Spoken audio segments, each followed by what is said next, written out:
Hello viewers, আসসালামু আলাইকুম। যে যেখান থেকে দেখছেন আশা করি ভালো আছেন। লাইক কমেন্ট শেয়ারের পাশে থাকবেন। আজকে যে বিষয়টি বলতে যাচ্ছি সেটা হলো যে আমাদের 3 থেকে 4 মাসের একটা সাধনা। এই 3 থেকে 4 মাস আমাদেরকে ধৈর্য সহকারে আমাদের এই ফেসবুকে লেগে থাকতে হবে। তারপরে বোঝা যাবে যে আমরা কি পারবো কি পারবো না। 3-4 মাস পরে একটা রেজাল্ট, আপনার পরীক্ষা যেমন হয় বছর শেষে স্কুল ভার্সিটিতে, ঠিক তেমনই 3-4 মাসের পরীক্ষা আপনি দিচ্ছেন। এই 3-4 মাস পরে আপনার কী অবস্থান এটা বোঝা যাবে। এই জন্য আপনাকে নিয়মিত প্রতিদিন 4 থেকে 5টা আপনার ভিডিও আপলোড করতে হবে। 2টা লং, 2টা শর্ট, সকাল, দুপুর, সন্ধ্যা এবং রাত্র 9টা থেকে 11টা, এর মধ্যে আপনাকে ভিডিও আপলোড করতে হবে এবং নতুনত্ব নিয়ে আসতে হবে। একঘেয়েমি হবে না, অডিয়েন্স যেন লাইক করে এবং ডিফারেন্ট ক্যাটাগরির থাকতে হবে। সেখানে কিছু মেসেজ থাকবে, হয়তো আপনার খুব বুদ্ধিমানের, খুব জ্ঞানী কথা না থাকলেও মূলত একটা তথ্য থাকতে হবে, যেই তথ্যটা মানুষ ইউজ করতে পারবে। তো ফেসবুক নিয়ে কথা বলেন বা যে কোনো একটা টপিক্স নিয়ে আপনি ভালো পারদর্শী এক্সপার্ট, ওই বিষয় নিয়ে আপনি কথা বলেন, কোনো সমস্যা নেই।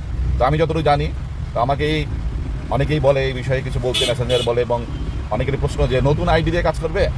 কিছু ফ্রেন্ড আছে, কয়েকশো আছে না কয়েক হাজার ফ্রেন্ড আছে, ওই আইডি দিয়ে কাজ করবে।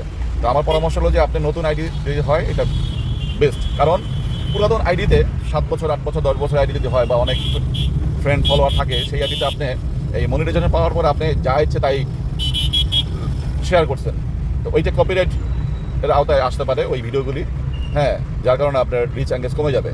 কারণ এটা এখন এআইয়ের মাধ্যমে ফেসবুক খুব মনিটরিং করতেছে যে কে কোথা থেকে কী চুরি করতেছে, কন্টেন্ট চুরি করতেছে কিনা, অডিও চুরি করতেছে না, ভিডিও চুরি করতেছে না, এটা দেখবে। অতএব আপনি সেই পুরাতন আইডিটা দিয়ে প্রচুর পরিমাণে আপনি বিভিন্ন নিউজ আপনি শেয়ার করছেন, এমনি ভিডিও শেয়ার করছেন। তো সেই ক্ষেত্রে আপনি কী হবে যে ওইটা কপিরাইটের রেজিস্ট্রেশন চলে আসতে পারে। এই কারণে আপনি নতুন আইডিতে করাটাই বেস্ট। এটা হলো একটা মূল মেসেজ। আপনি নতুন আইডিতে ট্রাই করেন, আর পুরাতন আইডিতে যদি আপনি ওই ধরনের রিস্ক মুক্ত থাকেন তাহলে আপনি এগিয়ে যেতে পারেন। ট্রাই করেন, আপনাকে নিয়ম মাফিক করতে হবে, রুটিন অনুযায়ী করতে হবে। আপনি একদিন যদি গ্যাপ দেন তাহলে আপনার রিচ এঙ্গেজ কমে যাবে। আপনার প্রতিটা দিন একদম টাইম অনুযায়ী আপনাকে অবশ্যই খাওয়ার ফাঁকে ফাঁকে, আপনি ওয়াশরুম থেকে আসলেন, যাওয়ার আগে মোটামুটি যতটুকু সময় দেওয়া যায় অবশ্যই আপনি সবাই ফলো করবেন যে আপনি ফেসবুকে একটা জব করতেছেন, মাস শেষে আপনি একটা স্যালারি পান। এইভাবে গুরুত্ব দিয়ে আপনার কাজটাকে করতে হবে, তাহলে ইনশাল্লাহ আপনি সফল হবেন। তো এটাই আজকে, ভিডিও লং করবো না, শর্ট রিলে রাখতে যাচ্ছি।